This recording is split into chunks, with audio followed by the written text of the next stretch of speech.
Hey guys. This is part 8 of What If Naruto Faked His Death. Hit like and subscribe if you like this one, and also please check the author in the description. Let's start.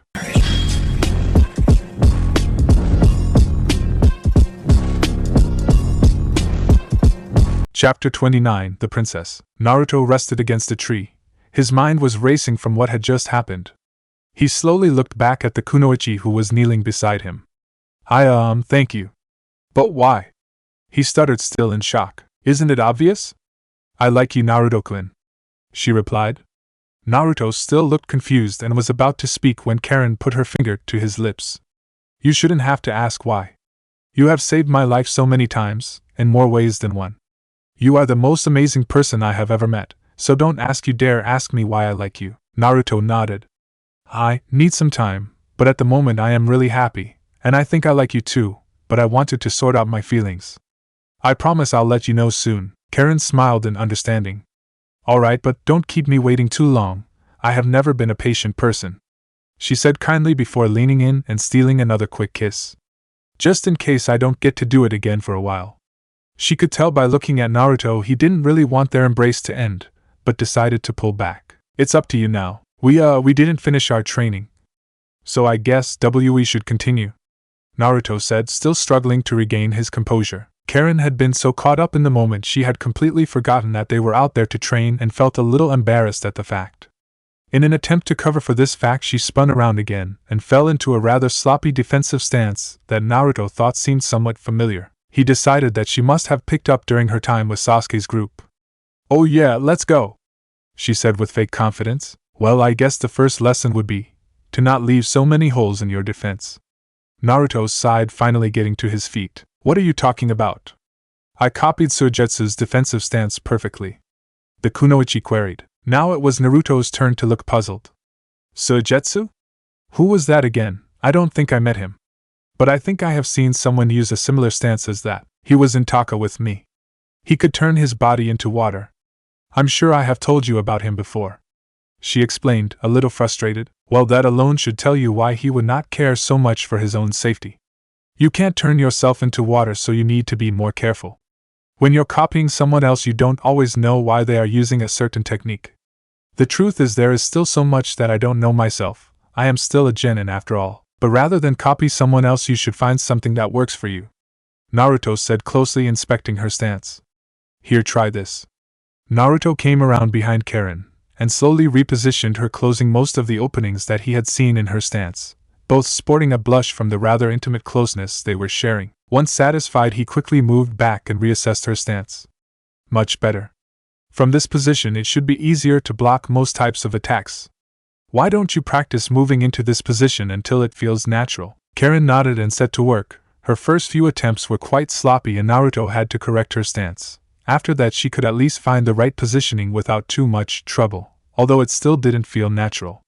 Well, I can see how this position would make reacting to attacks a little easier, but it still feels so awkward. Alright, looks like you have the basics down, so keep going until it feels natural. I am going to meditate, Naruto replied. He moved to the edge of the small clearing he had created and sat down under a tree, closing his eyes. Instantly he found himself standing in front of Kurama.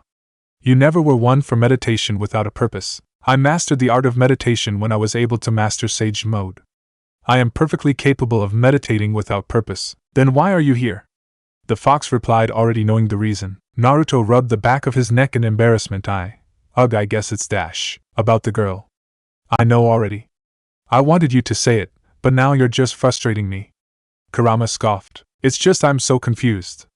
I think I like her, but how do I know if it's love that she feels for me, or it's just because we're so close now, and she doesn't want to be left alone?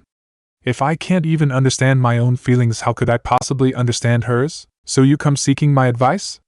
I have no experience in love. There is not much call for it, being an entity of pure chakra. Still, I can tell she holds no negative feelings for you.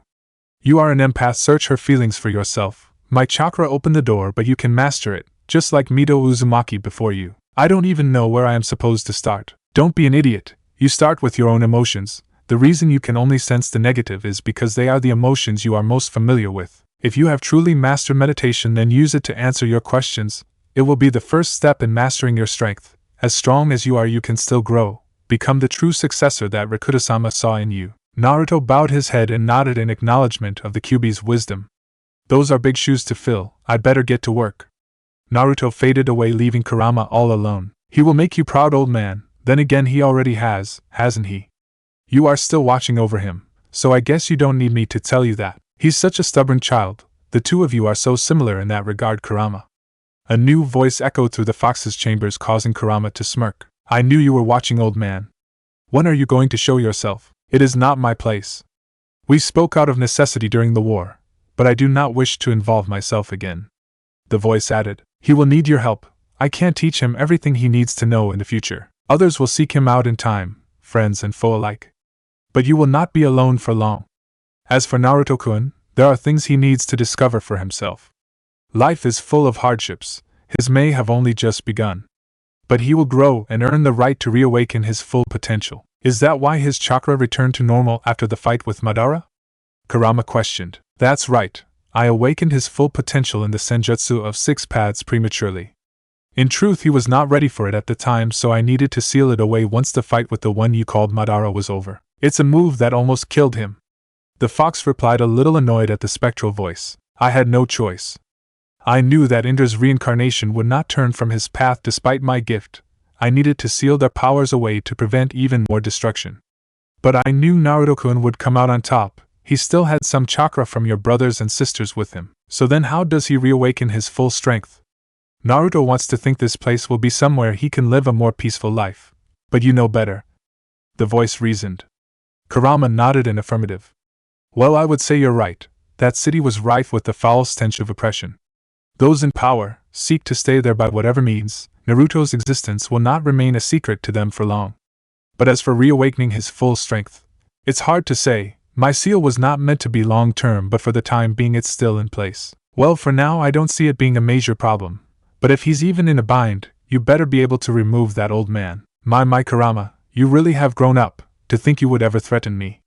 The voice chuckled. Meanwhile, far to the north a small group of Imperial shinobi were back on the road. The team leader, a tall man with rust-colored hair, was leading his small squadron of young graduates. They had left the small village before the sun had risen and were moving at top speed across the landscape. Large farms were scattered along the sides of the road, mostly owned by wealthy merchants who traded with other sectors of the empire.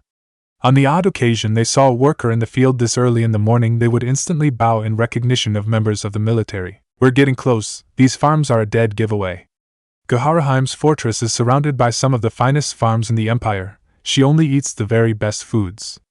The commander explained to his pupils. You talk like you know her, sensei. The young kunoichi said, eager to find out more. The princess chose me to join her branch of the military once my training was complete. This was before she became one of the 12 governors of the empire, of course. The leader replied. The younger boy, who also had rust-colored hair, seemed a little confused. So how did she do that? He asked. The other 2 graduates shook their head in embarrassment that their comrade could be so stupid. The same way all promotions are decided. They fight, and the winner takes control. The kunoichi explained. That's right, but in the royal family there is a little more to it than that. The rank dictates not only military responsibility, but also their position in line for the throne. Gaharaheim is the ruler of the 12th province, meaning she is the 13th in line to be emperor. Their leader explained. The rust-haired teen was still confused. 13th? Shouldn't she be 12th if there are only 12 governors? Geez, Koha, how did you graduate? The dark-haired girl asked in shock. The emperor's eldest son is first in line. He receives private training every day to ensure he is the strongest warrior in the empire. The first in line for the throne does not need to worry about being a guardian for the people, just about being the strongest. The final member of the team explained. His short brown hair seemed a little messy and his emerald green eyes were a little dull from having less sleep than normal the night before. Oh, and to answer your question, Kara, Koha graduated by finishing in the top 10% in all the practical fields in the academy. He would have been in the elite group, training with members of the royal family right now, if he didn't have a mind like a SIV, that is. Wow, I had no idea. That must mean you will be picked for one of the main military suppression teams once this year of field training ends. The raven-haired Kara said, a little impressed. No way, I want one of the Black Ops infiltration and elimination squads. All the strongest warriors end up there, right? Niase, I mean sensei. Koha replied eagerly. They do have a higher percentage that go on to become elite soldiers, but that does not make them the strongest. That is up to the individual, and how much effort they put into their own training. Their sensei explained. Whatever, those squads have the best sensei to train them, and their squads are always selected from the strongest recruits. It's only natural they end up as the best. The younger rust-haired teen replied. The group leader sighed at the youngster's obvious lack of understanding. Koha, you should pay attention when your sensei gives advice. I was in one of the Black Ops squads, so when I tell you that it is nothing to do with what squad you're picked and rather your own desire. Those picked for the Black Ops are done so because they are the strongest at the time, which usually means they put in the most effort beforehand. His words were once more lost on the young teen. He seemed to be lost in a world of his own. Oh, why do I even bother? He sighed. Guessing their conversation was over, the group turned their attention back to the task at hand. I wonder what kind of place this princess lives in. Oh, I bet it's really nice. The raven-haired Kara wondered. Well, I guess it's nice, most of it anyway. The sensei mused. You'll be able to see it any minute now for yourself. Sure enough, about an hour later the road weaved into a thick forest, so dense you could not see 5 feet either side of the path. One would be forgiven to think they would be entering into a large expansive wooded region, but after 10 short minutes the trees disappeared. In front of the group were large stone walls, only slightly shorter than the trees that obscured their view. Well, it looks like we're here. It's really cold looking. I expected something a little more grand for one of the seats of power in the Empire. The dark-haired Kunoichi replied, a little disappointed by the thick, well-fortified walls. Looks can be deceiving. At first glance this place appears to be nothing special, but wait until we get inside those walls. The rusty-haired man said with a small smile. He was trying to be optimistic, even though he was less than eager to deliver their report from the southernmost region of the Empire. The gates were surprisingly small, only just wide enough to get a trader's cart through. It was clear upon closer inspection that this castle was designed to withstand an onslaught from a large force. As the walls were almost as thick as they were tall, 2 bored-looking men stood in front of the gate as the small group approached. The tall one was easily in his 50s. His once dark brown hair was beginning to gray and there were a few noticeable wrinkles on his face. I didn't think you would be coming back here anytime soon. It's a matter of security. I'm just following protocol. The squad leader explained. The elderly man was about to laugh, but the look on the team's sensei showed how serious he really was. You better head on in then. Haim-sama will want to see you immediately. The 2 guards effortlessly pushed the heavy-looking doors, allowing them entrance to the fortress. Once past the walls they found themselves in a large open field. Training posts littered the area, and military personnel were busy training. In all there were only 3 buildings, 2 large halls that looked almost identical, and a smaller house. What the house lacked in size and more than made up for in luxury.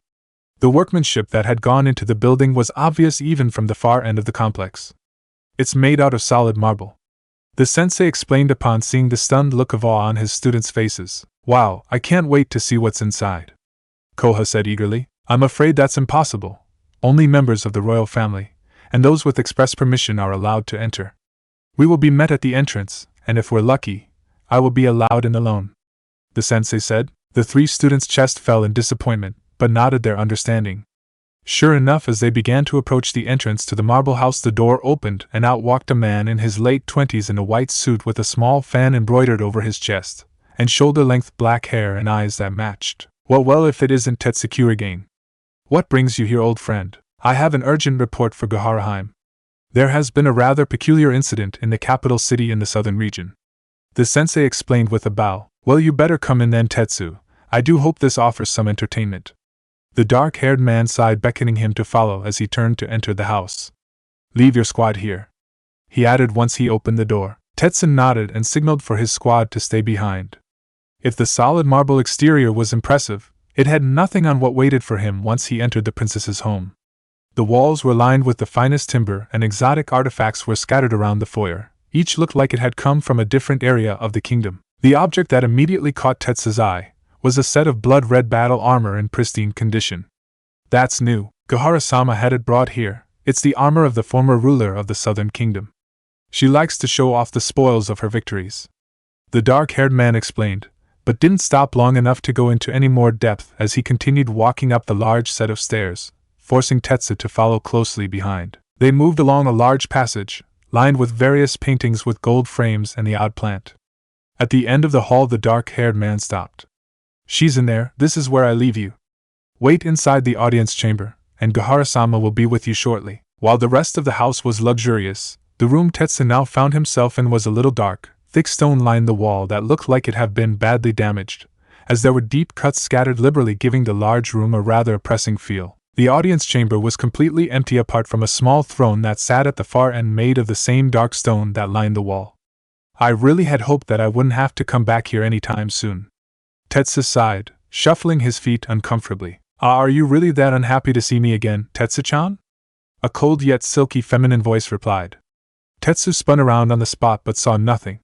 Looking for me, huh? You should know better than that. After all the training I put you through, that's what you call it, huh, training? Tetsu said with a grimace. Oh, but you were always my favorite little toy, so much more durable than all my other charges. The spectral voice replied with a chuckle. Tetsu flinched again as he spun his neck in search of the woman. Please, Gahara-heim, I am here on important business. We don't have time for this. The princess laughed. Her voice carried around the room, giving no indication of where she was hiding. Oh, but where is the fun in that? What could be so important that it takes precedence over our little game? Once more the rust-haired man flinched. A murder in the southern capital, he answered flatly. That all? Every single day there is murder in that cesspit. There better be more to it than that. The bodiless voice replied, a hint of venom lacing her words. This time Tetsu took a few steps back, his eyes darting around while his body tensed. They were killed with chakra, a jutsu that required chakra control of the highest level. I have photos, here, see for yourself. He tossed out a small photograph of the crime scene in the southern capital. Out of nowhere she appeared as though hidden by the wind, her arm outstretched to grab the photo. She wore a long black dress with a large fan in the center of her back. That's color matched her snow-white hair that ran down to her thigh and swayed lightly with each step she would take. Her eyes were as black as onyx, and porcelain skin made her look more like a doll than a powerful warrior despite being in her mid-30s. My, isn't this interesting? It's certainly not a common attack that caused this much damage. It is hard to tell from a photograph, but it's almost as if their body was shredded from the inside out. How delightful! Oh, I am impressed. The princess said, licking her lips as if she could almost taste the results of Naruto's Rasengan herself. As you can see, that is certainly a wound caused by a powerful jutsu. Something that, despite my rank and abilities, I am incapable of. This was also someone outside of the training teams sent to the southern capital. Tetsu explained seriously. Oh, this is fantastic news. Gahara replied with glee. It has been so long since we have had something so interesting happen. Oh, what fun we can have, a good old-fashioned hunt, or should we place a trap? So many options are coming to me. Tetsu was stunned. He had not expected her to be so happy about a potential threat to the empire. Oh, what the hell am I thinking? Why would she be worried at all? Even if they can use chakra, those wounds were caused by one person. A single soldier could not take on the might of the empire. If I offer a reward for his capture, the Black Ops teams will have a field day and I won't be able to meet the genius who caused this. The princess replied with a greedy, almost hungry expression gracing her flawless features. Forgive me, Haim-sama, but wouldn't it be best to start your investigation by checking if there are any members of the military that have gone AWOL recently? Then we might at least be able to get a name. Tetsu suggested. Who do you think you are talking to? Gahara-heim bellowed. A deep scratch appeared heading away from the princess along the stone floor and right up the wall, as if appearing due to her anger. I am Gahara-heim, 12th in line for the throne. Do not take me as some low-level weakling. I have full access to everything that happens in the empire. There has been no deserting in years. Her anger was palpable. I'm sorry, Haim-sama. Tetsu replied as a small trickle of blood appeared on Tetsu's cheek. Gahara's mood immediately changed. She beamed a victorious smile, and in a shimmer of the wind she was behind Tetsu, slowly dragging her finger across the wound. You lost your composure, Tetsu-chan. Looks like I win today's little game, and here I thought I would have had to cut you so many more times. You're losing your touch iron blood. I guess my blood release is just as no match for you, Haim-sama. Tetsu replied submissively. Well, that is not entirely fair. I think I may have overreacted earlier. I am just so excited to have a new little pet to play with. Oh, however will I choose to catch him? I want to be there to watch him squirm. I want to be the one to slice him to pieces, she said with unbridled glee, licking her lips once more. But surely that is overkill. I came here to tell you of my suspicions because it is protocol. However, I am confident that I would be able to find the killer and bring them to justice myself. Tetsu replied. Are you sure about that? Gahara asked curiously. Yes, Haim-sama. Worst case scenario, they are an old deserter that has finally resurfaced. But it's far more likely that it is just a mutation like my own blood release. that has occurred in the civilian population. Tetsu theorized. Your blood release was a mutation from your family's already existent Kekkei Genkai. That was why they were allowed to join the military when my ancestor formed the empire. Still, a potential new mutation could be interesting. I could let you investigate, but there is really no guarantee you will be able to find our culprit. Gahara mused. She slowly approached the throne and took a seat, crossing her legs with her arms folded over her well-endowed chest. That's true, but a full-scale manhunt would allow him to slip through. As expansive as our military is, cracks would open and there is a chance he could get away. You would have to conduct a search on the down low. The problem there is the villages outside of the major population centers, our small communities. Our presence would be almost impossible to hide. Tetsu mused. You talk as if he is trained in avoiding our hunter teams. Still, though, you do have a point, so we need a trap that doesn't look like a trap. Tell me, when are the next group of recruits set to be evaluated for squadron selection?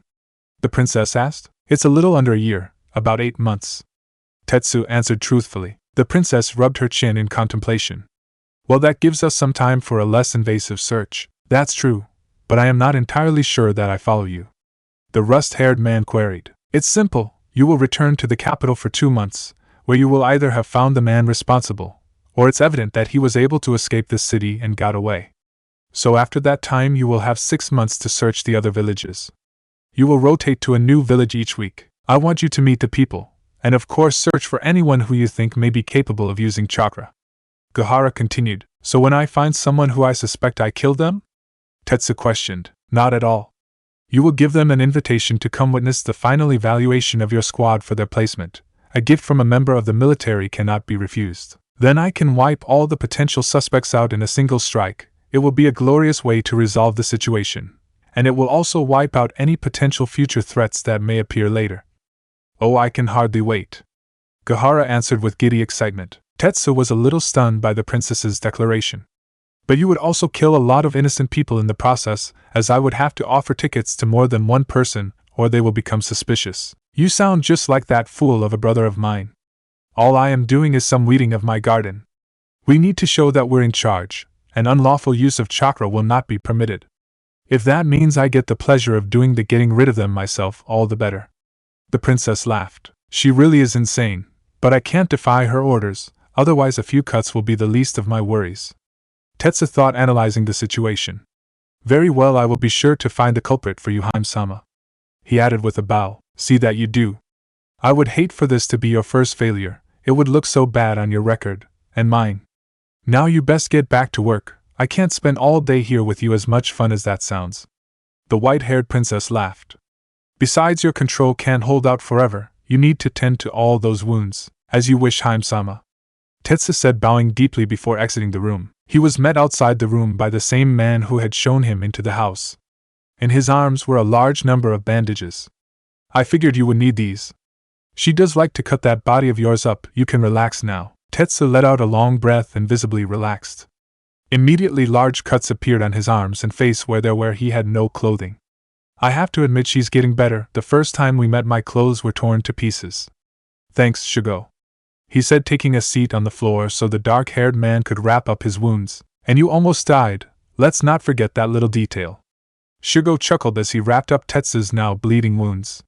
You did well to hold your blood in this long. Some of these cuts are quite deep. How deep the cut is no concern to me.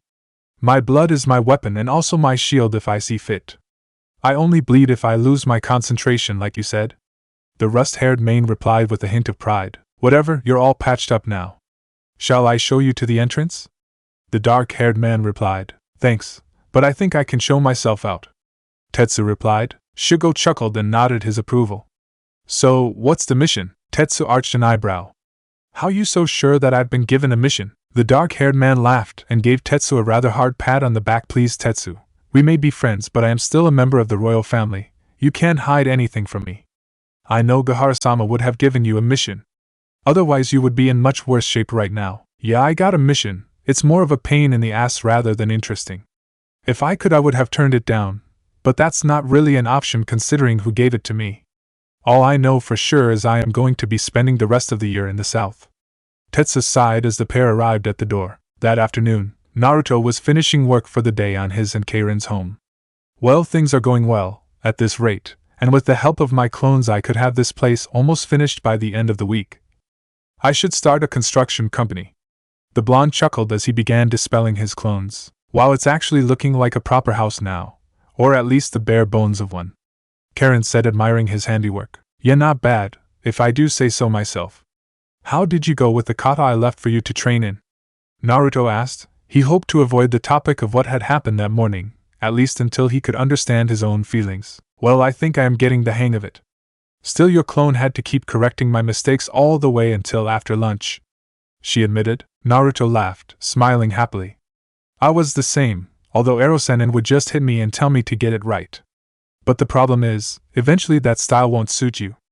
I told you before your best option would be to learn your summoning clan style. What, then why am I spending so much time learning these stances and kata? I should just ask them to train me now. Karin replied in shocked annoyance. Trust me, that wouldn't work. If you don't have a basic understanding of taijutsu, learning an advanced style would be impossible. I know it's frustrating, but we have all the time in the world. Hell, in one short year I bet you will far be better in all areas, believe it. Chapter 30. A decision to make. Naruto sat cross-legged under the shade of a large tree, so still that it appeared that he could have been made from stone. You couldn't even see the rise and fall of his chest as he would take a breath. He was the perfect picture of tranquility. That was until a large branch from the tree he was sitting under collapsed and fell, striking the unsuspecting blonde. Ah, what the hell? He yelled, rubbing his head. The dignified and tranquil Naruto had been replaced by the rather awkward teenager that he really was, as he pulled himself out from underneath the large branch. Sorry, boss. I think one of us went a little overboard in our jutsu training. A clone called out from a nearby clearing. In the past week, Naruto had created several training grounds a fair distance from the village. Every morning he would split a group of clones up and send them to the different locations while he would meditate. He didn't want to risk making a large training area, as it may have led to him being discovered. Much to his dismay, the meditating had not gone as well as the other clones' training. This had been foremost in the blonde's mind. He had made no significant steps forward in mastering his empathetic abilities. The best he could do now was get a faint reading if someone was angry while not using his Biju's chakra. Damn it, I have been doing this for a week and I haven't accomplished anything. He raged, taking up a new seated position, this time atop the fallen branch. You're focusing on the wrong things. If anything, your ability to detect negative emotions have made huge strides. Before you couldn't feel anything without my chakra. Kurama reasoned lazily. Alright then, for ball, why don't you tell me what I should be doing then? The blonde sighed. I have already told you, to feel an emotion from someone else, then you need to understand that emotion for yourself. You can't possibly feel emotions that you are unfamiliar with. The large fox lectured. Oh well, how am I supposed to know what to do then? I need to experience positive emotions, but it's not that easy, is it? I can't just turn them on like a switch. That's true. Tell me, have you decided on a response to the girl yet? Naruto froze. The topic of Karin had been a little touchy. He had not responded to her confession yet. No, I still don't know what to do. I think I like her, and I guess that is enough to move on with. But if things turn out badly, then it could ruin our friendship. There is no difference between a dream and a lost reality. Because in the end, humans always want something that they do not have. They dream, then regret only to dream again. Kurama muttered. What are you talking about? Regret? If things end badly between yourself and that woman, you will regret. Yet if you do nothing and you start to wonder what could have been, then you will regret that too. Still, I think it would be better to regret a chance taken, than to regret never taking a chance. So you're saying that I should go for it, start dating Karin-chan? Naruto surmised. I'm not telling you to do anything in particular. I was trying to teach you a life lesson. But as you clearly cannot follow that principle, then yes, why not see where your little relationship with that woman goes? You need more experience with positive emotions. Well, this is, if nothing else, a great chance to experience some. Go be happy for a while, stop worrying so much. Are you feeling alright? Up until now you have been telling me to be careful, to almost paranoid levels. The large fox laughed, unable to prevent it from sounding threatening. I still am telling you to be careful. But you can't close everyone off, that would just lead you down the path of loneliness. We both know you have walked for far too long down that path, but I still don't know what I'm supposed to do. Even if I ask Karin-chan out on a date, when I think about what a date should be, Karin-chan and I have done most of them anyway. What do you think? Well, I can help you there. Not much call for dating when you're thousands of years old, and a giant fox. Kurama chuckled. Naruto pouted in disappointment. Thanks for nothing then. I should probably at least tell Karin-chan. I guess we can go on a few dates. When I decide what exactly would be a decent date around here, that is. In Konoha this would be easy, off to a Chiraku ramen and then probably to a movie, something like that. But here everything seems so depressing. Do you have any ideas? Sorry, but that's something you're going to have to figure out for yourself, I am afraid.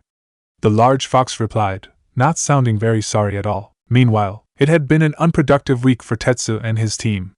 They had returned to the southern district capital the day after his meeting with the Princess Gohara, but they had not found anything yet that would suggest who had killed the gang members. Tetsu was resigned in his belief now that whoever had killed the men in that store had since escaped from the city. His team were staying in what was easily the nicest building in the capital. It had several guards that wore the same uniform as those that stood watch at the city gate, and it stood in a large open compound that seemed out of place among the tall towers. This was the head office of the near non-existent government. So Ni-san, where are we searching today? Koha asked casually as the elder silver-haired man arrived at a large table where a fine spread of food had been laid out for their breakfast. What have I told you about calling me that while we are on missions? The elder silver-haired man asked with a sense of obvious frustration. But Anai-sensei, we're in a building owned by the military, and it's not like we're on duty now. Koha complained. Every time we are out of our clan compound we are on duty. Letting things slip like that, you are my younger brother, will only serve to put a target on your back. My enemies might even use you to get to me if they think that you could be used as a weakness. Tetsu explained. Oh please, what enemies? You are one of the top-ranking officers in the military, strong enough to take on members of the royal family. There is no way that anyone could challenge you, the teen said confidently. This declaration did not go down well with Tetsu. Don't be an idiot. You think because of my position I am immune to being attacked? We are out here searching for someone who not only knows how to use chakra, but was skilled enough to kill 2 gang members in one of their own stores, and then get away undetected. We have no idea how strong he is, and we cannot afford to be lax. It is important we perform all assignments as if our lives depend on it, because the truth is they do. Every mission has the potential of being our last, and the best way to prevent that is to stay focused and not slack off. Alright, I'm sorry, Sensei. Anyway, what is the plan for today? We've been searching all over the city for someone, and we have no idea what their name is or even what they look like. This is a waste of time. Koha sighed, casting a rueful look down at his plate. I know, to make matters worse, the gang whose men were killed have stopped cooperating with us. I think they may even suspect that we were responsible. Tetsu sighed. I can't really blame them. The only people in the empire that are supposed to know how to use chakra are the military and royal family. Who else would they suspect? The teen sighed. Tetsu nodded his agreement. Their 2-month mission in this city was nothing more than a waste of time. Yeah, you're right. Anyway, today we will search and ask around in the western districts of the city. I really doubt that there is anyone there that will be able to tell us anything, but it's best to at least finish the search. Who knows, we might even find a lead that can push us in the right direction when we have to start searching the rest of the villages in this region. The 2 brothers were joined soon later by the other 2 members of their team. Once everyone had arrived, Tetsu gave a detailed explanation, assigning specific areas for each of them to cover in their search. Most of this area is industrial, so the concentration of potential suspects will be significantly smaller than in the other areas. But that does not mean you can relax. Stick to your assigned area and stay safe out there, Tetsu said as he outlined the areas over a large map of the city. Later that day, Naruto casually walked through the trees back towards the small village. His training over for the day, and the rest of his clones were working on finishing his and Karin's house. As a result, the blonde didn't care how long he was taking. He slowly strolled through the tall trees as if he didn't have a care in the world. He had one more stop to make before he returned to the village. A short way to the south, he knew Karin was still training under the supervision of one of his clones. Karin was running effortlessly through the kata that she had been given when Naruto casually appeared at the edge of the clearing. You're getting a lot better, he said with a smile and friendly wave. Well, I have been doing this for a week. I would hope that I have, the redhead said, relaxing her stance. So are you done for the day? Yeah, I am not making nearly as much progress as you have been making though, Naruto admitted, clearly a little disappointed with himself. You say that, but you're training in taijutsu and elemental ninjutsu at the same time as your meditation. I'm sure by now you have moved even further away from me, Karin replied, seeing the blonde's downcast state. Well, maybe. I can tell I have gotten stronger, but the more powerful I become, the harder I have to work just to improve a little. You will have improved far more, I am sure of it. Naruto reasoned this time with a large smile. Karin smiled in response. Naruto's enthusiasm was infectious.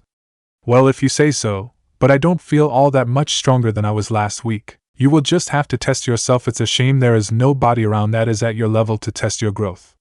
It will be hard for my clones to assess your growth, but I guess if you can land a hit, the clone will burst. Do that and you'll be ready for the next step in your training. The blonde said. You want me to do that now? Karin questioned. She was too tired to spar with the blonde right now, even if it was only a clone. Naruto saw the apprehension on her face and gave a light chuckle. Don't worry, you can start tomorrow. Your kata are easily passable.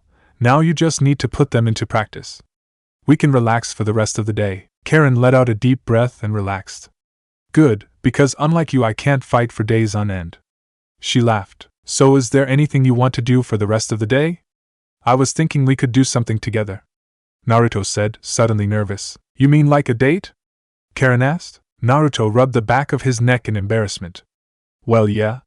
But I have no idea what to do for a date, so if there is anything you want to do it would really help me out a lot. He chuckled. Well, I don't have anything in particular that I want to do. But if it's a date then my answer is yes. The red-haired kunoichi replied earnestly. Yeah, but what can we do? There is nowhere to go out and eat, no cinemas. The village doesn't even have a park, not that it really needs one deep in a forest like this. Naruto spoke honestly. That's alright, I don't care what we do. I bet we will think of something when we get back to the village. Karin said. Naruto nodded his agreement, and they began walking back to the village together. They didn't talk much as they walked, but after a few minutes the blonde slowly wrapped his hand around hers, their fingers intertwining a moment later. So does this mean you have made up your mind? Karin sighed, a coy little smile gracing her lips. I guess so. Naruto said with a small smirk. He had wanted to think more about it to try and understand his own feeling for the kunoichi, but this moment seemed to answer most of them for him. So does this make you my girlfriend now? Karin grinned. That's right. Naruto's smile changed to match hers as he lightly squeezed her hand. I like the sound of that. Karin readily squeezed back. So do I. They didn't speak for the rest of the way back to the village, just happy to be in each other's company. The village that had only a week ago looked to be on its last legs, now appeared to be being revitalized. Naruto and his clones had been clearing the overgrown sections of rainforest when they were not busy working on his new house. The roads were now clean and even the old buildings that had been falling apart looked as though they had more life in them now. Near the center of the village Naruto saw the first of his clones, two of them carrying a large door that looked as if it had been carved from one of the trees they had cut down to create one of the many training grounds deep in the forest. As they rounded the corner they saw what would become their new home. A week ago it was just a frame, but now it looked like a house. While the others in the small village mostly resembled basic shacks, this looked more along the lines of a small home in Konoha, easily large enough for the two of them but not so large as to be out of place. It's almost done, boss. If we keep working, we should be done by tomorrow night. One of the clones yelled enthusiastically, waving at the two new arrivals. While that's great, we should go tell Cho the good news, Karin said, almost jumping in enthusiasm. Oh, we should buy something to make this place actually feel like a home. Well, it looks like we found something to do for our first date then, Naruto smiled. But it's not like we can buy anything here, we're going to need to go somewhere else. Cho will probably know where we should go, and we have enough money, so yeah, let's go have some fun, he beamed. Southern capital. Much as Tetsu had expected, there was still no sign of anyone who could be even remotely suspected of killing those men. This is really a waste of time. All for a couple of thugs that would have killed more innocent people than they could probably count. Still, it's not my place to question orders given by a member of the royal family. These thoughts often crossed his mind. The things he was told to do in the name of the empire were often not things he would agree with. But for the sake of his and his family's lives he never questioned an order, and he always completed his missions without any incident. In fact, it was Tetsu's exemplary record that had earned him such a glowing reputation within the empire. With his patrol done, Tetsu began heading back towards their lodgings, already preparing himself for his charges to report that they had found nothing of any interest. As he walked, a man in an unusually high-class suit crossed his periphery. "Hey, you there," he called out in earnest. There was really no great need. He could tell just from the way the man walked that he was no soldier, and he certainly wasn't trained in using chakra. The man spun, his face poised, ready to berate the man who had so rudely interrupted him. How dare he soon changed his tone when he saw the man who was now approaching him. "My most humble apologies. I thought one of these peons had the nerve to address me with such informality." If I had known you were an officer, I would have shown more respect. That's quite all right, Tetsu said, ignoring the small shot taken at those that lived in the city. You seem a little out of place here, though. You have a good eye. I run the finest construction company in the city, he declared confidently. The position was given to me by a member of the royal family themselves. It was clear to Tetsu that the man was proud of his boasting, far too proud for him to be lying. Is there much business to be had around here? Most of the towers in the city were built a long time ago. But that is what makes my business so valuable. Any time one of the towers needs repair, they come to me. Sure, we get a few of the low-life scum from outside the city come in every so often when they can find enough money after they have paid their taxes, that is. The well-dressed man laughed. Tetsu found this man to be rather distasteful, but he still had a job to do. What about recently? Any unusual purchases? The man rubbed his chin in contemplation. Well, now that you mention it, a few men from one of the larger gangs in the city came by the other day and brought some sheets of heavy-duty glass. Normally this wouldn't be so surprising, as every so often some disenchanted civilian will throw a rock through a window and run away. But this was different. By the dimensions they gave me, it was no low-lying window. This was from one of the better apartments in the city, a penthouse, or the gang's headquarters. Tetsu reasoned. This caught the man's attention, and he nodded his agreement.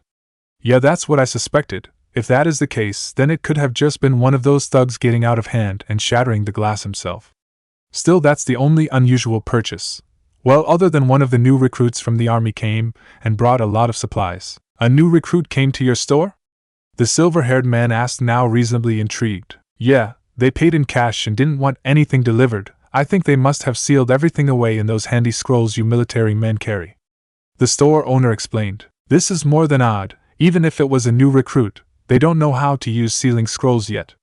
Tetsu frowned as he realized that this might just be a lead on the killers. Can you tell me what this person looked like? The man nodded readily, happy that he could be of help to an officer. There was 2 of them, each around 17, give or take a year. The boy was quite tall and had a mop of yellow hair that spiked out in every direction, and eyes as blue as the sky. Now the girl, he let out a low sigh, contemplating how best to describe her. She had blood-red hair. I have never seen anything like it before in my life. And her eyes were the same. No, they were a little lighter in shade than her hair, more like rubies. A real pretty thing too, if you asked me. That doesn't match any of the recruits in this city at the moment. They must have been somebody else, pretending to be recruits to reduce any suspicion, Tetsu said flatly. His mind was already racing, going back over the last few days to see if he had seen anyone that matched those descriptions. But they could use the techniques that only those trained by the military can. If what you're saying is true, then perhaps there is another squad in the village without your knowledge? The well-dressed man suggested. Tetsu paused at this prediction. Is it possible that this is a test set up by Gahara-sama? Somehow I don't think so. She seemed too interested in rounding up anyone with the potential to use chakra, and this isn't really her style. She would likely set a squad of her men to try and kill me. The business manager seemed to take the silence as a sign that he was right. So my detection was correct then? He asked, growing in confidence. That doesn't seem likely, at least not from the current ruler of the Southern Empire. I don't know who these 2 are, or where they came from, but I don't think they are members of the military, or at least they haven't been for a very long time. Is there anything else you can tell me about the 2 of them? Did they give you a name?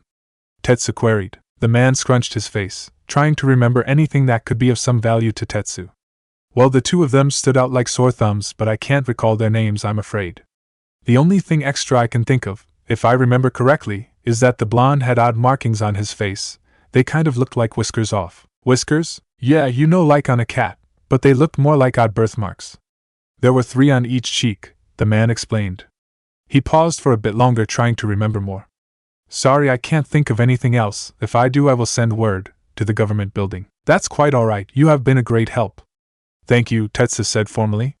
So this was no raw explosion of chakra performed by someone with no training. Whoever did this was trained well. But that just means that description I was given is all but useless. That could have been a henge. The guards in this city are not trained to sense them. They all failed the academy, so they have no further knowledge of chakra, he mused. This made things more complicated. If their targets were as adept in the use of chakra as he was beginning to suspect, then they could hide their chakra signatures rather successfully, and he would be none the wiser. With one last short nod of the head to the man, he turned and began briskly heading back to the government house where he and his team were staying. He was already preparing a training regime to give to his young charges. There is no telling what we are up against now. I have a bad feeling about this. He muttered softly to himself. With Naruto, you're already moving out?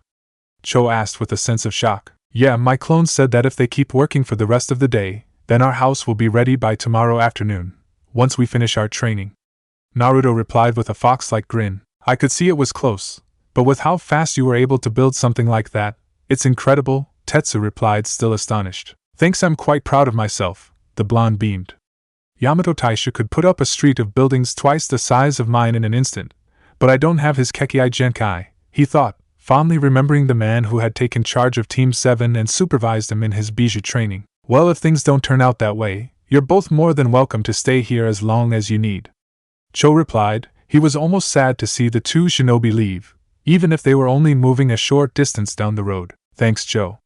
Oh, and before we go, do you know where we can go to buy something for ourselves as a housewarming present, and maybe some furniture? Karin asked, hopeful that the afro-haired man had a good idea. Cho contemplated the question for a moment before nodding. You definitely have to leave the village, but you won't have to go far. The larger village to the north, near where you destroyed the bandits' hideout. Yeah, I remember the one you're talking about. So that's the best place to go? The young Jinchuriki asked. Well, the capital would be the best place, but it might not be safe right now, and it's a little far to go for what you want. But that village will have everything you need. It might not be the best quality, but you should still find everything you need there, Cho replied. I guess we don't need anything special, just something to make our house seem like a home, and some furniture wouldn't be a bad idea either, Naruto said calmly. Then that village would certainly be the place to go. But I urge you to restrain yourself. It is unlikely that they will have given up on finding you in the capital after the stunt you pulled. But showing off your abilities wouldn't be a good idea. Cho left the warning hanging. He knew that the pair could look after themselves without too much difficulty. Yeah, I'll be on my best behavior, don't worry. Naruto replied with a happy smile. Chapter 31. Instinct. The early afternoon sun caused the small jungle village to swelter in the humidity. For Naruto, it was hard to believe that little more than a week ago that he and Karin were surrounded on all sides by an endless field of snow. Then again, when you consider how long I have been traveling, it's probably been close to a year now, easily more than 6 months anyway. Wow, now that I think about it, I must have missed my birthday. That would make me 17 now. Even for a shinobi, that's not a very long life. Naruto sighed at the grim joke of him faking his own death. He sat on Cho's porch waiting for Karin to get changed after their individual training that morning, and his thoughts soon turned to that of his red-haired companion. He was dressed in a black shirt with a dark orange collar and cargo pants that matched. Come to think of it, we could have missed Karin-chan's birthday as well. I wonder when it is. Well, it will give me something new to find out. He was broken out of his stupor by the door opening behind him. The kunoichi walked out with her hair still lightly wet from the shower. Naruto could tell because her attempt to brush the ever-messy half of her deep crimson locks had the illusion of working. That may have been the first thing that Naruto noticed, but his attention was soon drawn elsewhere. In fact, he couldn't really look away. Karin inwardly beamed at the blonde's dumbstruck expression. I hope I didn't go a little overboard on my outfit and have him think I'm trying to seduce him. Actually, scratch that, it's exactly what I want him to think I am doing. Besides, this gives me freedom to move easily. I can fight in this. So Naruto-kun, what do you think? I hope I'm not underdressed for our first date. The outfit in question was not all that extravagant, a light lavender tank top that clung tightly to her curves, exposing a fair amount of lightly toned midriff, a black miniskirt with matching tight black shorts that seemed to emphasize her feminine figure. She also wore black stockings that rose to just above the knees. Naruto had to refrain himself from reaching out and caressing her exposed flesh that seemed to be calling to him. You look, wow, was the oh-so-intelligent response to her question. Karin blushed. She was not used to such an obvious response. For years she had received nothing but indifference from Sasuke whenever she had attempted to garner a response from her former crush. Naruto, on the other hand, had no problems with admiring her attempts. I take it you like it then? She asked a little more sheepishly than before. Naruto nodded, finally coming to his senses. Yeah, you look great, just like a kunoichi should, Naruto declared happily. What do you mean? The redhead asked, her crimson eyes glistening behind her glasses with some pride from the great comment. Well, you know, all of the best kunoichi I know have all been really beautiful, just like you. Naruto replied honestly. Yo, you think I'm beautiful? Karin mentally yelling at herself for stuttering. Damn it, I should be a little bit more composed. I can't let him affect me like this so easily. Naruto readily nodded. Of course I do. I would have to be crazy not to. Karin had heard enough, quickly pulling the blonde to his feet so she could give him a quick kiss and a tight hug.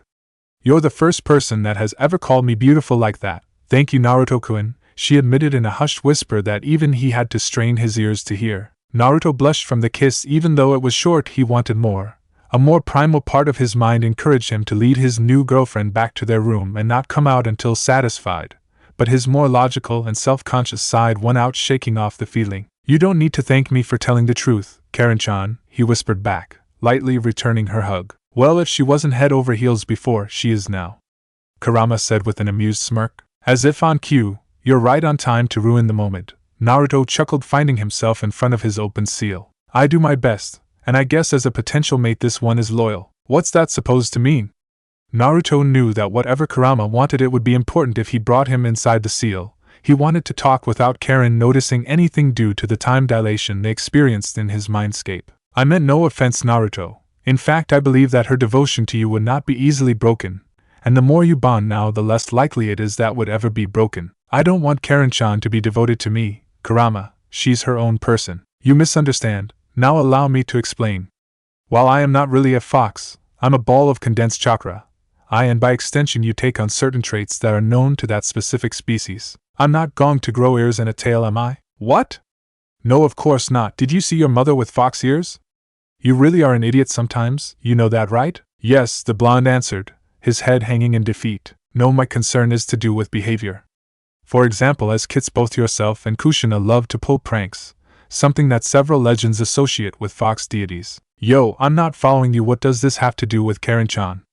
Naruto asked. He was growing slightly impatient, waiting for his partner to get to the point. Simply this: foxes, both male and female, mate for life. This is why you subconsciously couldn't answer that. Hear the girl's confession even though you wanted to.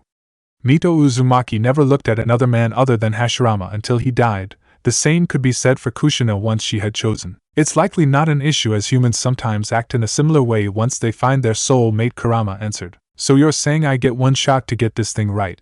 That's insane. I mean, I really like Karin-chan, but what if she's not the one, you know? Well, if my hunch is correct, then in the end it's not really up to you. You will just imprint on the one you fall for. She will inevitably be the one for you. A hunch, so you don't know if it's true then. Naruto let out a sigh of relief. Don't scare me like that, Kurama. I mean, I had a crush on Sakura-chan for years. If I was going to imprint, was it? Then I would have done so with her. Kurama let out a mournful sigh. Naruto, think back, and I mean really think. Tell me, how did you really feel about the pink-haired girl? I loved Dash. No, you didn't, Kurama cut him off quickly. Compare that feeling you had for Sakura to Karin, then tell me which feeling is stronger. Naruto paused for a moment, but the truth was, he didn't even need a second. It's stronger for Karin, he admitted, almost resigned to defeat. I am quite the gifted empath, Naruto, in case you hadn't noticed. Your so-called infatuation with Sakura was nothing but a cry to be noticed by a young and lonely boy. Kurama almost sounded sorry as he spoke. The lack of positive emotions in your life gave you something to latch onto when she acknowledged you, even if it was in a more violent way. She was someone who gave you some form of attention, and you so rarely received any. Naruto had to admit that the fox made sense. How did you go from wanting to kill all humans to calm and collected so damn quickly again? Naruto huffed in a mock pout. The memories were quite painful, but he had let go of the past a long time ago. I can't have my father's legacy left in the dark now, can I? Besides, you seem rather fond of humans. I would be a pretty crappy guardian if I started killing them all for fun again. Kurama chuckled, his dark malevolence not yet faded for good. Alright, so say I believe you and you're right about this imprinting thing. Why tell me now? I mean, wouldn't this have been a better conversation to have before I started thinking about how I felt about Karin-chan? Naruto asked, genuinely curious. Well, to be honest, it is because I wasn't very sure at all. Until just a moment ago, that is when you had that urge. Naruto blushed heavily, knowing exactly what the fox was talking about. He had wanted to take Karin back into their room and do unspeakable things to her. Your mother had that exact same feeling when your father saved her from those Kumo ninja. It was like a switch just went off and she made up her mind about him. I passed it off as only a mild interest at the time. She had just been rescued from a dangerous situation and emotions were running high after all. Mito Uzumaki was already being courted by Hashirama Senju when I was sealed inside her, so it was no surprise to me that she had similar feelings. That, and the fact I had just been sealed in a human for the first time, and spent most of my time just trying to escape, the fox admitted. 3 Jinchuriki, and it's happened with each of us. You're right, that doesn't sound like much of a coincidence anymore. But if that's the case, then isn't it out of my hands now? Naruto asked. He didn't like the feeling of having something that should have been an important choice for him taken away. No, it doesn't. If I am correct, that urge you just felt was simply to identify her as someone you have a strong attachment towards and marks her as a potential mate. The process doesn't complete until it becomes official. Kurama replied. What does that mean? Please don't make me spell this out, Naruto. You can be smart when you want to be. Just think about it for a second, would you? That way I don't have to answer everything myself. Thankfully, as far as the fox was concerned, Naruto caught on to his meaning a moment later and sported a blush that would make Hinata envious. I did give you warnings about falling for that girl, Naruto. You made your bed, now you have to lie in it. More little urges like the one you just experienced will probably start occurring, and I would suspect that they will become more frequent the more attached to that girl you become. Any advice? Naruto asked almost pleadingly. None that I can think of, but are you really all that bothered? You said yourself that you really like her. Is it so hard to think that it could be love? You humans are so fond of that emotion after all. Never found the time for it myself. Kurama said, resting his head on his large paws. I guess it doesn't, but I'm certainly not going to force myself onto Karin-chan. The blonde declared proudly. The fox chuckled. He always enjoyed seeing that determined look on his container's face. Then this should certainly be rather interesting for me. Thanks for the information, Kurama, even if it doesn't change anything in the end. Naruto said kindly. He was just about to leave when another thought crept into his head. Will the imprinting affect my mate at all? He had to struggle to get the final part of the sentence out, not wishing to refer to Karin in such a way. It's hard to say, but sadly I don't think so. Only you have me sealed within you after all. Why is that sad? I wouldn't want to burden her with being stuck with me if things in the end don't work out.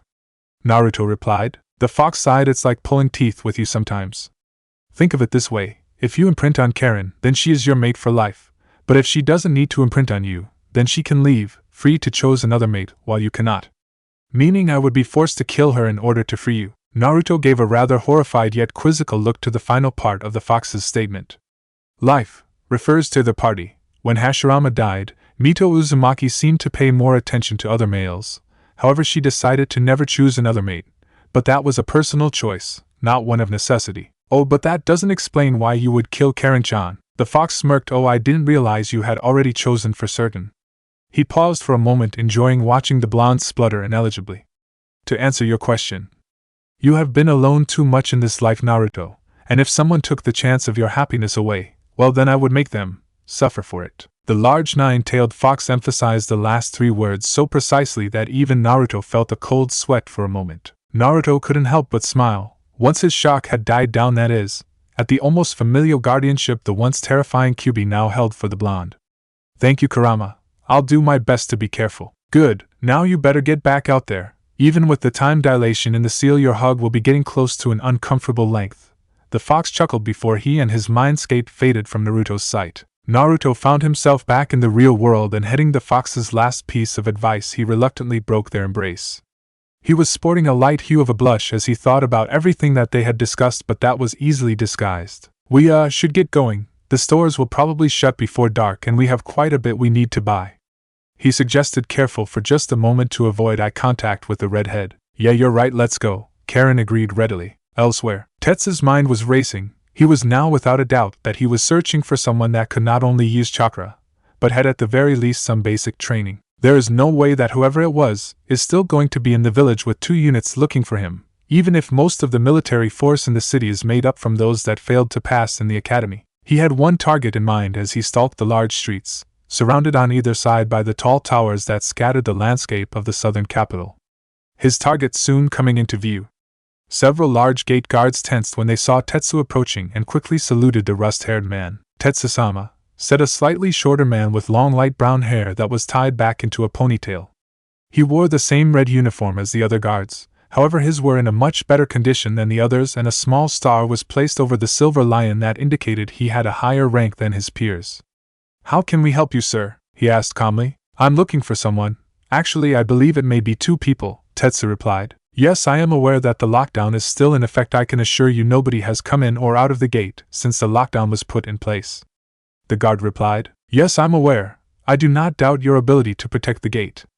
I'm actually looking for information on groups that entered the village, particularly if any of them contained a man with spiky blonde hair and a woman with blood-red hair with eyes to match. It sounds like it may have been a disguise to me, but I thought I may as well ask, Tetsu asked calmly. The gate guard thought about it and shook his head.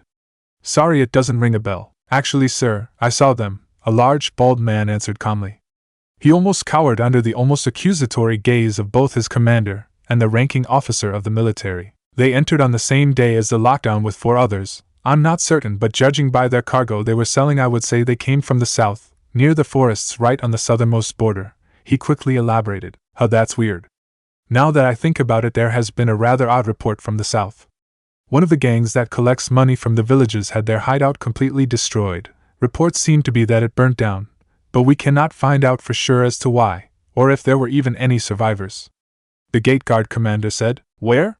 Tetsu asked. He didn't believe in coincidences, and this one stood out like a sore thumb. Near Akaraka village in the south, the gate guard answered honestly. Open the gate. Tetsu ordered.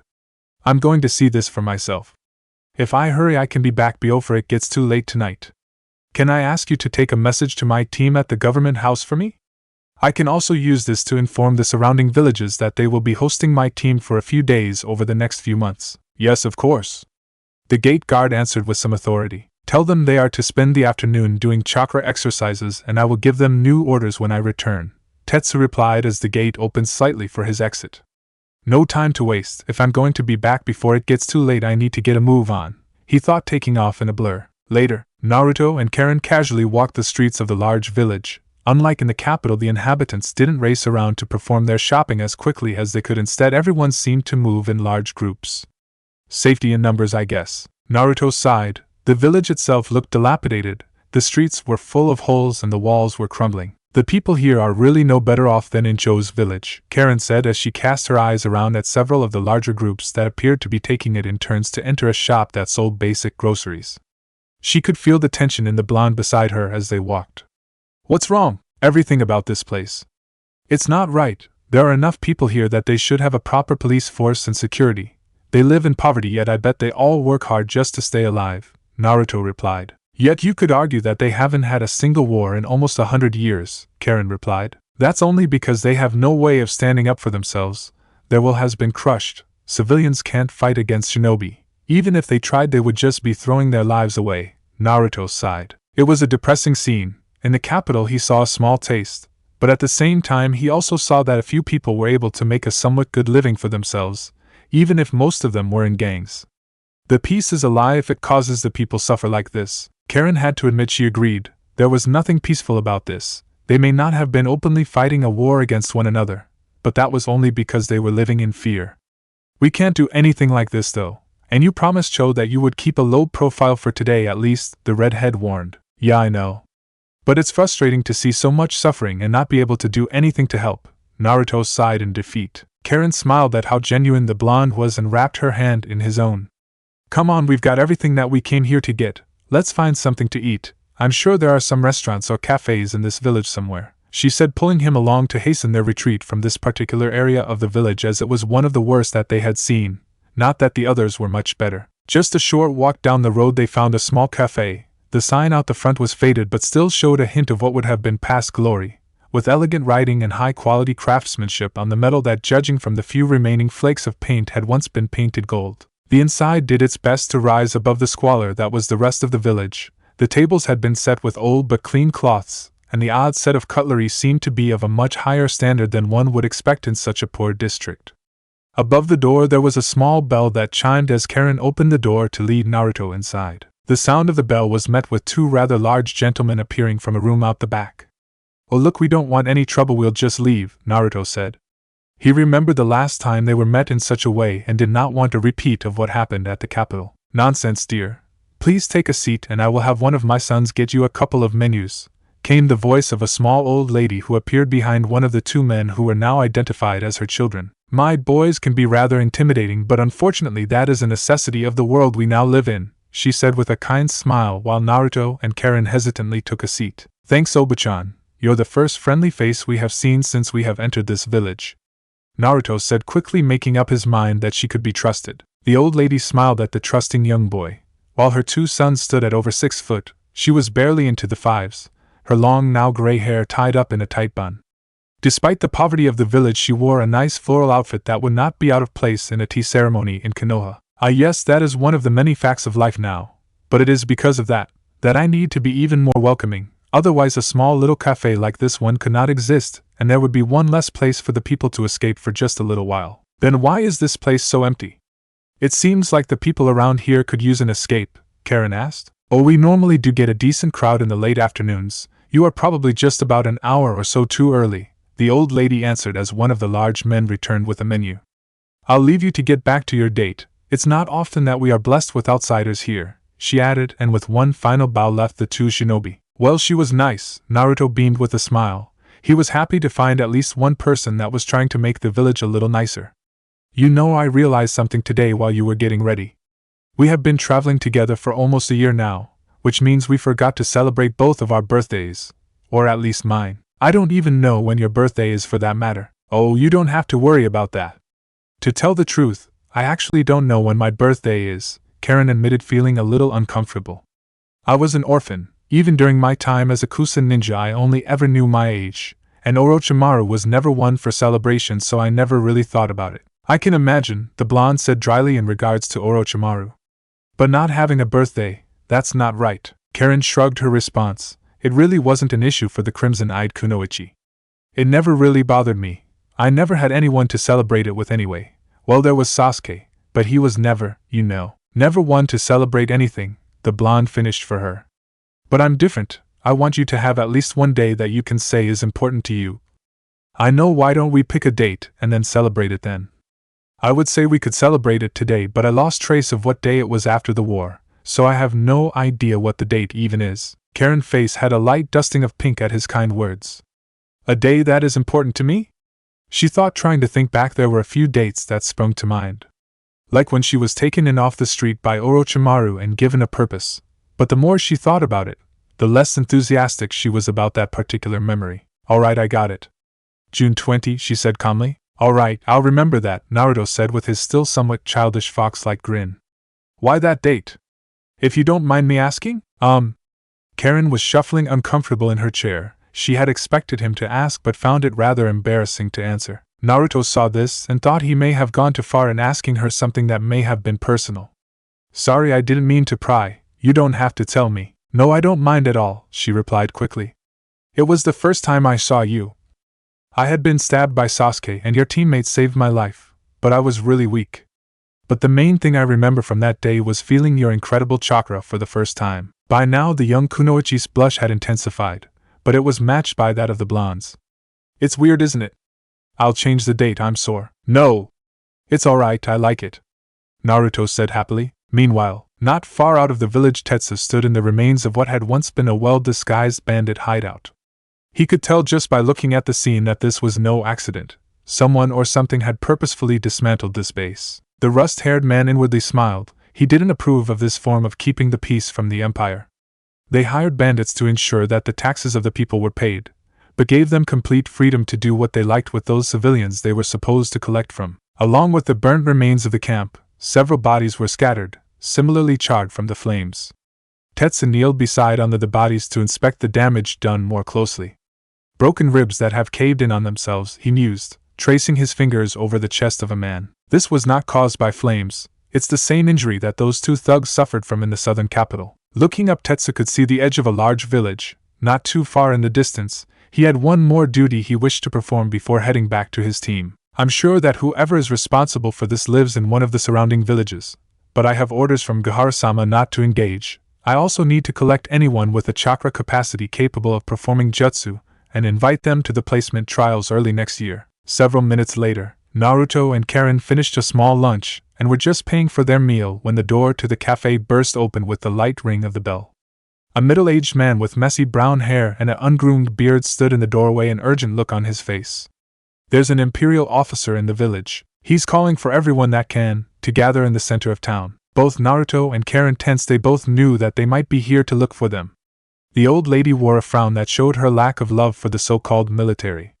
I should probably send one of my sons to go then. They will be able to pass on whatever message the Empire wishes to pass on. The man nodded and quickly disappeared from the door as quickly as he came, off to spread the news to the next shop in the street.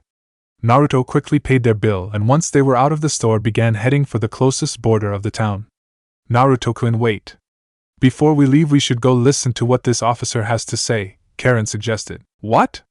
Come on Karin-chan, they might be here looking for us, the blonde replied in some urgency. But we don't know that. If we leave now then we could be putting Cho's village in danger. We need more information, the kunoichi warned her blonde companion. Naruto sighed but nodded his approval.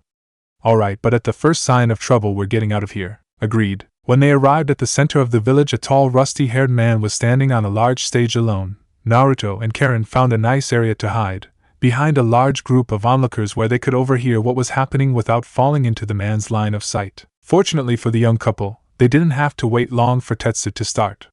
I know you're not all that thrilled that I called you here today, and to be honest I cannot blame you, he said, his voice amplified via chakra to fill the area whilst nor sounding overwhelming to those closer to the stage. As such I will just deliver my message and then move on. In a little over a month's time villages in the Southern Empire will have a team of promotion candidates led by an officer, spent several days within each of the smaller villages. The purpose of this exercise is to attempt to better get in touch with the citizens of the Empire that are worse off. His words were met with mixed murmurs from the crowd. Often when the Empire showed interest in its less fortunate citizens, nothing good had come of it. Finally, one of the braver civilians' curiosity got the better of him. Why us? Why the outer Southern Empire and not somewhere else? Because this area will play host to the next squadron placement trials for the members of the military academy who graduated this year, and a few lucky individuals from these districts will be given the chance to attend the finals and see the best and brightest shinobi of the next generation, Tetsu informed the crowd. There were a few more positive murmurs this time. Most of the crowd seemed satisfied that they were not about to suffer the wrath of the Empire for some unknown discretion against the Empire. That sounds an awful lot like the Chunin exams, Naruto mumbled. Regardless, he couldn't help but feel somewhat interested in seeing just what the shinobi in this world could do, even if he didn't agree with how they ran things. Yeah, it also seems a little too convenient to happen right now. If what he is saying is true, then we will have to be extra careful when they come to the village. We'll have to keep our chakra levels suppressed. There's no need to draw any more attention to ourselves than we need to, Karin added. While Tetsu was busy answering questions about the upcoming visits to villages, Naruto and Karin slipped out. Their curiosity had been rewarded and now they were ready to head home, calmly leaving the village before taking off at a sprint once they were safely out of range. Well, at least our date wasn't boring, Naruto chuckled as they came to a stop at the entrance to their new hometown. Their shopping for the day safely stored in a scroll, ready to be opened once their home was finally complete. I can't remember any time with you that has been boring, the redhead added with a small laugh of her own. Chapter 32, Late Night Training. 3 months, Karin sighed in frustration as she fell back onto her bed. 3 months we have been dating now, and still nothing. The kunoichi was referring to her rather stagnating relationship with her blonde housemate. It seemed to her that every time they began to become closer, and during the few times things became heated between the two of them, he would push her away, apologizing as if he had done something wrong or harmed her in some way. She could see the lust in his eyes during these increasingly rare occurrences, and couldn't understand why he would continue to shy away from them becoming closer. I can't do everything, damn it, she sighed. To make matters worse, Naruto had been training himself to near exhaustion almost every day. He started doing this not too long after they had their first date, only 3 days after they had moved into their new home to be precise. On that night Karin had a rather bad nightmare and crept into Naruto's bed, to which he welcomed her with open arms, almost eager for the closeness. She had relaxed immediately upon him, pulling her close to his chest, but just as she giving into the feeling of belonging, he left, sneaking out his bedroom window while assuming she had fallen asleep. At first this only happened on the rare occasions when Naruto and Karin had these intimate moments. But in the last month or so, every night when Naruto thought Karin had fallen asleep he would sneak out and head deep into the forest. He's being reckless again tonight, the redhead noted as she felt a large spike of chakra that she recognized with a flinch as belonging to the Kyuubi. Someone else is going to feel that eventually. What's wrong, Naruto-kun? Why won't you open up to me? There was a clear look of worry on her face as she gazed out the window in the direction of where she knew Naruto was currently training. Out in the forest, Naruto was standing across from a clone that looked almost identical to him. However, the clone was distinctly different. The whisker marks on his face were much thicker, and he even stood a few inches taller than the original with longer, more prominent fawn-like teeth. Most notable, however, was the clone's bright red slitted eyes. Again? the clone asked with a dark voice that had only the slightest hint of Naruto's own. Naruto was panting lightly. The last 3 months had seen the blonde really change. He had put on quite a bit of extra well-defined muscle. While not overly bulky, he was now filling out, with the t-shirts he had brought in capital now more like muscle shirts showing off his biceps and pectorals as they clung to his chest and arms. His hair had grown out so much since he had faked his death that he now needed to pull it back into a ponytail that was slightly reminiscent to Jiraiya's, only much shorter. He had lost the last traces of baby fat, which made his face more angular and mature and was accented by the first traces of a stubbly beard. "Yeah, I can't stop, I need to get stronger," the real Naruto replied with mildly shallow breaths. "Do you really think that? I would say that with the training you have been putting in, then you would be able to compete with most of the Jounin in Konoha, and that's without the power-ups you gained from Sage Mode and my chakra," the clone reasoned. Naruto smiled at the compliment, but he still didn't feel much better. "My dad didn't need power-ups like Sage Mode to be one of the strongest ninja alive, and neither did the Night Aim Hokage. While I'm grateful to have both as backup, I don't want to have to rely on them in every fight with a strong opponent, just like you warned me not to." "Well, what do you know? You actually remembered one of my lessons. But for your age you are plenty strong, you know. Your old Scarecrow sensei couldn't match you when he was your age." Kurama chuckled, slowly falling into a low stance, almost on all fours like a fox. Naruto recognized this as a strong defensive position that was perfect for quick counterattacks from his frequent spars with the QB controlling one of his clones. "You know the rules, taijutsu only, let's go," the fox ordered. Naruto nodded, moving in a blur in an almost serpentine pattern. Knowing the style that Kurama was using, he wanted to avoid head-on attacks at ground level. He leapt high, spinning in midair ready to drop his leg down on the clone, but being Kurama and knowing Naruto almost as well as he knew himself already had a counterplaned. The QB-controlled clone used all fours to slide out of the way, spinning on his hands using his legs to strike back. Naruto blocked at the last second but was still pushed back a few feet as he parried the quick spinning kicks. Seeing that he was getting pushed on the defensive, he knew he had to change something soon if he wanted a different result to the last few times he and Kurama had sparred in this way. Blocking the next 2 strikes before Naruto slipped under a third, sliding in to aim a kick for the clone's head. Kurama once more saw it coming and pushed up to vault over the blonde's attack before he came back down, slamming his fists into Naruto's stomach. Naruto coughed up a small amount of blood as the clone hopped back, waiting for the Jinchuriki to stand. "Why do you insist on doing this to yourself? There is no way you can win like this. Your clone matches you in every way, then you have to add some of my chakra," Kurama lectured sadly. He had an almost pitying expression on his face as he watched Naruto rolled over onto his knees and slowly began to stand. "Maybe, but when have I ever given up on a fight?" Naruto laughed, winching slightly as he felt his cracked ribs healing in his chest. Once he got to his feet, he finally cleaned the blood away from his chin and lower lip, but he still looked far worse for wear. "I have seen every fight you have ever been through. Don't forget that I also have memories from Mito and Kushina. I can almost predict your movements before you can even think them up.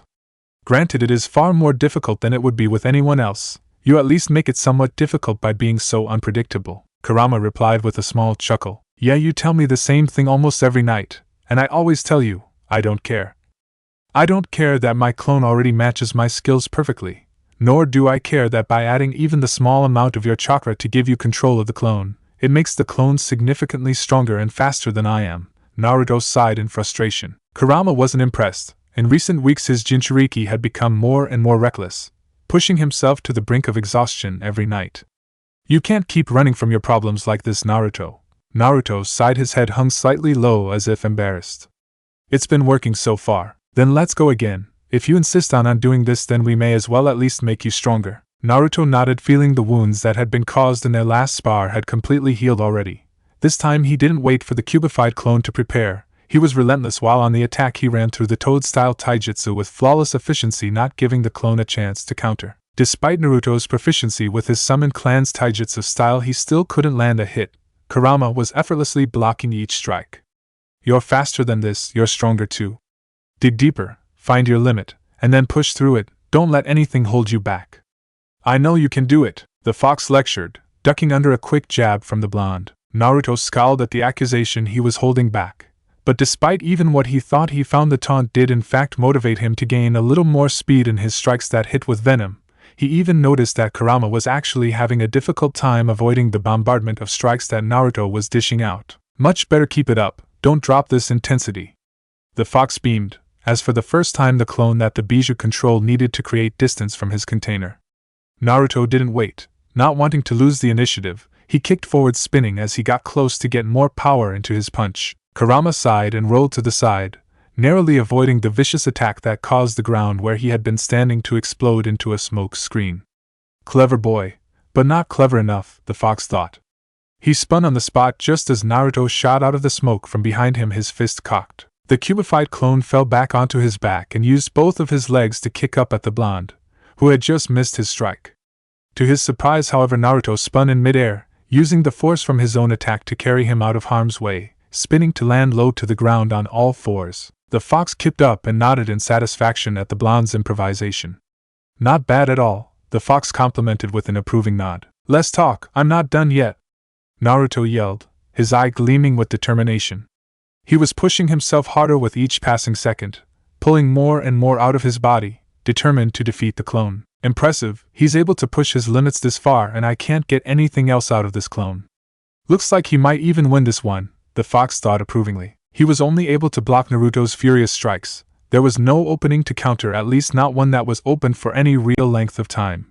Even with the enhanced speed, his clone couldn't match the determination and willingness to be the best that the original had. It happened in an instant. A fake from the blonde was misread by the fox, whose clone was slowing from the being active for so long.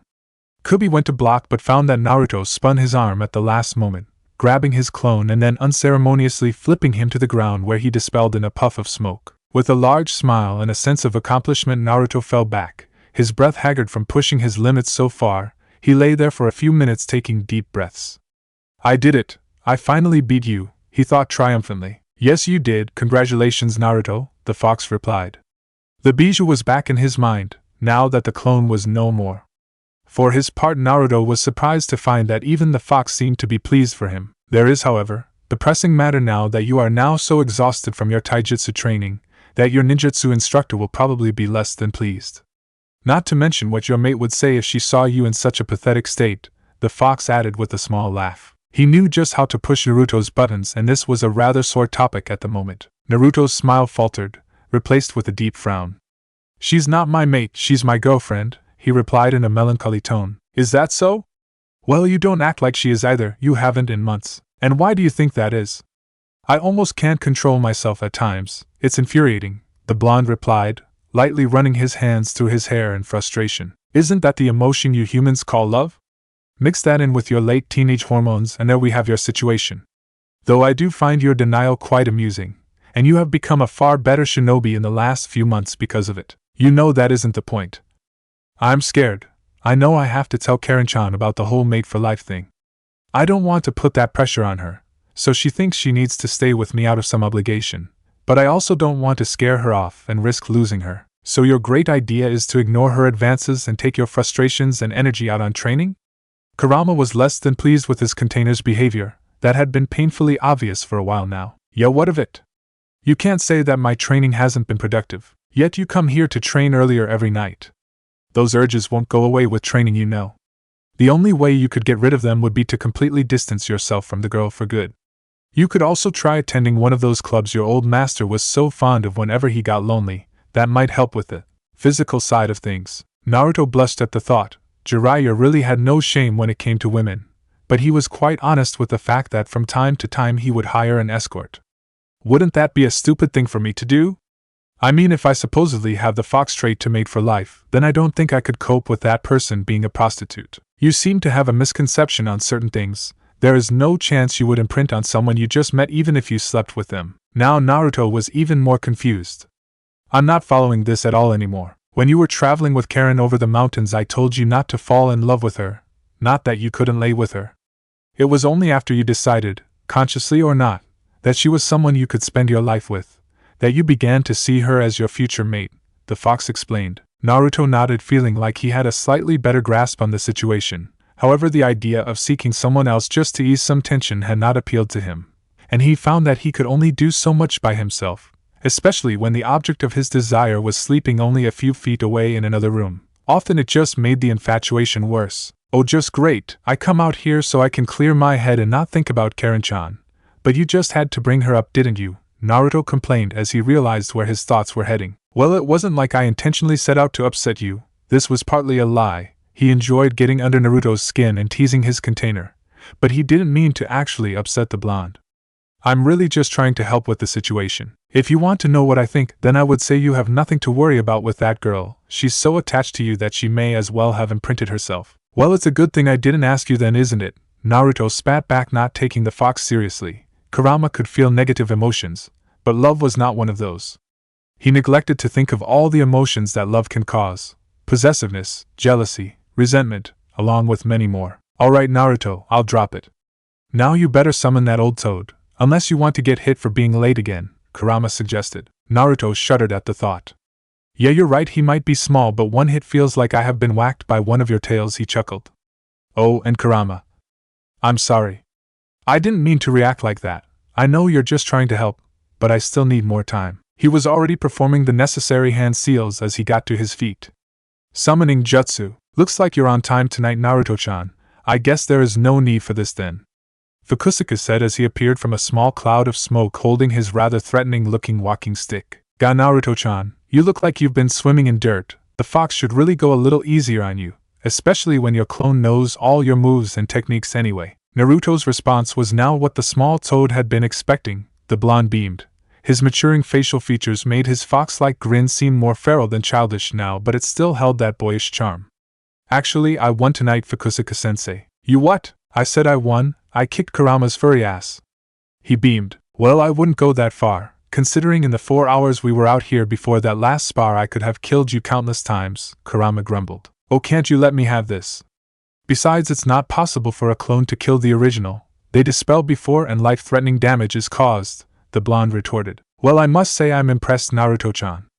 But don't think for a minute that means I will be going any easier on you tonight, just because you were able to defeat your own shadow clone, the small gray-haired toad warned his pupil. Naruto shrugged in understanding. He had quickly discovered that asking one of the toad sages for training was like asking to be punished. He knew once his training session with the small green hairy toad was over that even he would be low on chakra. Yes, Fukusuka-sensei. How many clones do you want me to make tonight? 200, I think. We will keep the same numbers as yesterday, the toad replied. And don't have them all working on your futon jutsus. No matter how decent you think your elemental manipulation might be, it can always improve. And don't forget the toad-style ninjutsu you have been learning. Naruto nodded, and within the blink of an eye the field was filled with a swarm of Narutos. And what will we be doing? Mental exercises. You mastered the sage mode transformation, even the frog Q might. But there are many more amazing things that sages can do. Now sit, Fukusuka ordered. Naruto seemed a little nervous and was rather apprehensive about entering sage mode. I don't want the people in the village to feel my chakra, he admitted hesitantly. Then this will be a first lesson to truly master sage mode. It's the next step in your ninjutsu training, as we have covered your futon elemental ninjutsu to the best of my ability. All you need now is to improve how you use the jutsu, and the strength and precision of your manipulation of the wind. Now do as I say and enter sage mode so we can begin, the small toad replied. From his tone Naruto could tell this was not a request, so without further argument Naruto closed his eyes and began to feel the world around him. He felt the small animals that were fleeing the destruction caused by his clone's training, the warm late summer breeze that ruffled his long hair. Then finally he felt the chakra, that natural energy that was so vital to becoming a sage. When he opened his eyes they were bright golden. He could see everything as clear as day. Even the light of the moon seemed to be more than enough for him to go anywhere he wanted. Good boy, now tell me, what is your chakra doing? Fukusuka asked. Well, the natural energy is flowing out of me in the form of Senjutsu chakra.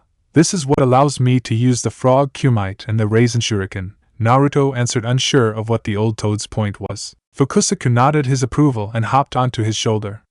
That's right, now I want to stop the chakra from escaping the area around your body.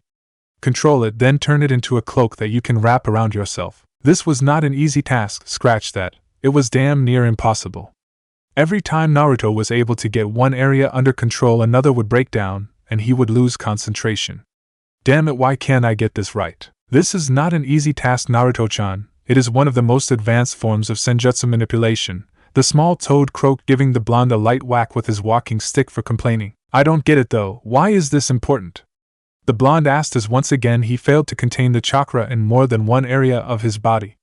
Fukusuka rubbed his chin, then with his cane smacked the blonde, ending his time in sage mode. I forgot that he could do that. Man, I wonder what that stick is made out of, he wondered. Sorry about that, but if you need me to explain this to ya, then it's better if you're not using sage mode, Fukusuka said before jumping off the young man's shoulders. Tell me, what can you feel from me? I know you are not a trained tracker, but I know you have the ability to feel chakra if you really try. Naruto closed his eyes and concentrated. He could feel his clones move about, a few of them cutting trees and chopping them up using wind manipulation. Then his eyes shot open wide. I can barely feel your chakra at all. Don't cha think that's just a little odd? Yeah, I mean I know you're like crazy strong. It takes more chakra to summon you than if I wanted to summon all the giant toads put together. Fukusuka nodded. He was one of the strongest summons in all the summoning clans. On top of that, I am always in sage mode. Naruto quickly recalled the time he saw the small toad that was Fukusuka effortlessly pick up a giant toad statue during his first trip to Myobokuzen, and his eyes widened in realization. It seems you understand now. If you can stop the natural energy from escaping your body, you can not only stay in sage mode for extended periods of time, you will also be essentially undetectable, as no chakra signature will be able to escape the natural area around you. You can fight freely while at the same time conceal your strength. Well, it's not 100% foolproof. I bet people that can see chakra would notice it. Naruto reasoned. You mean like the Hyuga clan from Konoha? Naruto nodded his answer.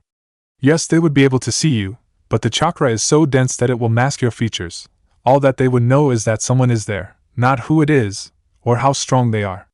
Not a bad compromise when you think about what those eyes can do. Naruto had to admit he liked the sound of this. He had learned to suppress his normal chakra enough to become invisible when hiding, but this offered a way to hide his presence while fighting at close to full strength. There was nothing he could really do about his chakra when tapping into Kurama's endless reserves, but he could tell that this would be very useful. Can I use some clones to help me practice? Fukusuka was not a fan of using the clones in senjutsu training. A single mistake would leave the training party a giant stone statue, but he had the utmost faith in his pupil. No more than 3 clones, he warned. Now get started while I set up a barrier to keep your chakra hidden. Sweat rolled down his brow. A few hours later he and his clones had not made much progress, but Fukusuka had said that was to be expected, as it was a skill that could take years to master. But as the sun was beginning to rise, he knew that Karin would be waking soon. He always tried to get home before she woke. He couldn't stand the disappointed, almost angry look in her eyes when she caught him stumbling home exhausted in the early morning. He let his real body leave sage mode first so that when the clones dispelled they wouldn't overload his natural chakra balance, then one at a time allowed the clones to disperse. Not bad work today, Naruto-chan. From what I could feel, you made a good start to the exercise. We will continue next time. I take it that will be tomorrow at the same time? Fukusuka asked. Naruto, who had now moved on to dispelling his clones in small groups of 10, nodded. Yeah, same time tomorrow is fine, thanks Fukusuka-sensei. He called back, waving goodbye to the small toad. Once the last of his clones were dispelled, Naruto fell back, glad to find a soft patch of leaves that had been blown off nearby trees during his clone's training. His whole body was fatigued both mentally and physically. He so badly wanted to just collapse on the spot, but he forced himself to stand once more. Knowing that he didn't have all that much time left before Karin awoke, the young Jinchuriki wasted no more time heading back to the village. The sleepy little town had changed in the past 3 months. There were now gardens that grew a wide range of vegetables and fruits. A few wild pigs had been caught, and were now been kept in large pens where they could be bred for food. But the most noticeable change was the large village walls that stood 15 feet high, protecting the population from those who might try to steal the new-found prosperity of the small riverside village. This meant bandits, and the so-called tax collectors. They had twice since the walls had been erected been greeted by the sound of outsiders demanding entrance into the village. Both times they were sent away, but with no more than the amount that they needed to pay to the empire in taxes. The truth was, even if they didn't pay, it wouldn't have been that much of an issue. The empire took their cut from the bandits, and if they failed, then they would be the ones that suffered, not the villagers. Even the threats to burn the village down if they didn't pay the gang's protection fee, or in other words let them steal anything of any value in the village, didn't work.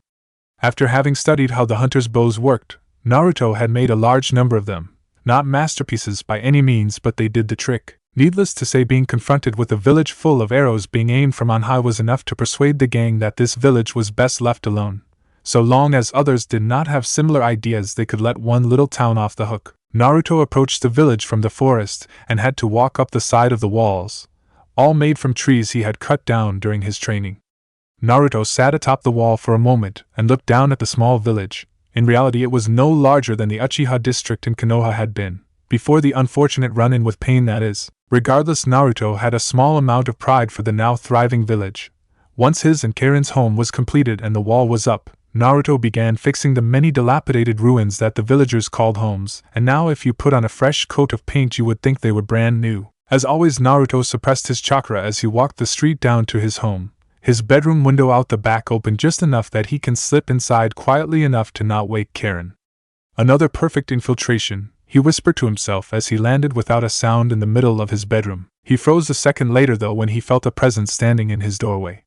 "You really shouldn't have to infiltrate your own room at all," came an ice-cold response. Karin was not pleased, that much Naruto could tell. "Oh hey Karin-chan, I just woke up and went for a walk." "Shut up, you were out there training again," she snapped, stopping him in mid-sentence. "Your shirt's covered in your own blood, your chakra level is dangerously low, and you were using Sage Mode. I don't know why you are doing this, but don't you dare lie to me about doing it." Even in the pitch-black room, Naruto could tell Karin's crimson eyes were glaring daggers at him. "I'm sorry, I know you don't like me training with Kurama." He sounded genuinely apologetic about the situation. Karin moved into the room so she could see the blonde's face. He was still covered in sweat and small patches of dried blood. "Do you know what it's like to hear you sneak into your room every morning, knowing you're probably half dead from blood loss and chakra exhaustion? You can't keep doing this to yourself, Naruto-kun. I don't want to lay in bed not knowing why you torture yourself in this way. Tell me what's wrong, please." "I can't," he replied, his shoulders folding in on himself as he couldn't find the nerve to tell her the truth. "I will tell you soon." "I see," she said with tears now forming in her eyes. "Do you want me to move out, or break up?" "I will understand if that's what you want." Naruto's neck snapped up and took in her worried expression. "What? Of course not, Karin-chan, I don't want you to go anywhere. It's just I have something I need to tell you but I don't know how to bring it up. It's kind of embarrassing. But you have to know that I don't want you to leave." The redhead's expression softened slightly, and she grabbed Naruto's arm to pull him into a hug, relief flooding her system. "I won't go anywhere. But you need to be honest with me soon. It's killing me seeing you like this," she whispered. "Yeah, I should go clean myself up. Do you want me to make us some breakfast after I have a shower? We probably have enough ingredients for okonomiyaki. I know it's your favorite," he asked reluctantly, ending their embrace. N/B okonomiyaki is a type of savory pancake containing a variety of ingredients. "That sounds nice. But how about I take care of breakfast, in your current state? I doubt you could make toast," she said playfully as the first real light of the day began to illuminate the room. "Whatever makes you happy, I guess," Naruto replied. He stripped his t-shirt off and flung it into a dirty clothes basket as he moved to the back of the room where he had his ensuite bathroom. Karin paused for a moment to take the sight in. "He's looking so good, still he's been acting like a real jerk lately," she thought. Her inability to decide whether she was angry or aroused was in the end decided for her, as he lazily stretched his arms above his head and gave her a warm smile before closing the door to obstruct her vision. Well, he had always been attractive. But now, just look at him, I could eat off of those abs, she mused in a mild daze, absent-mindedly nibbling on her bottom lip.